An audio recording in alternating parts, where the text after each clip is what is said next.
علماء نے لکھا ہے، زبان کی جسامت تو چھوٹی ہوتی ہے لیکن اس سے ہونے والے جرم بہت بڑے ہوا کرتے ہیں۔ قیامت میں جو انسان جہنم میں جائیں گے وہ اکثر زبان کے غلط استعمال کی وجہ سے جائیں گے۔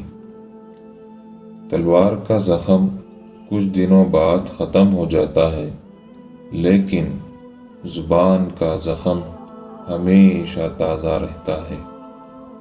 اپنی زبان کو کسی کے عیبوں سے آلودہ نہ کرو، کیونکہ عیب تمہارے بھی ہیں اور زبان دوسرے لوگوں کی بھی ہے۔ ہر انسان اپنی زبان کے پیچھے چھپا ہوتا ہے، اگر اسے سمجھنا ہے تو اسے بولنے دو۔ اپنی زبان کی تیزی اس ماں پر نہ آزمائیں جس نے آپ کو بولنا سکھایا۔ جن رشتے اور ناتوں کو تلوار نہیں کاٹ سکتی، زبان ان رشتے اور ناتوں کو ایک لفظ میں کاٹ کر رکھ دیتی ہے۔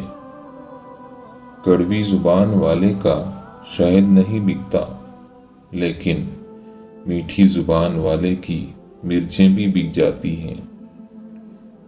3 چیزیں انسان کو باکمال بناتی ہیں: ٹھنڈا دماغ، نرم دل اور میٹھی زبان۔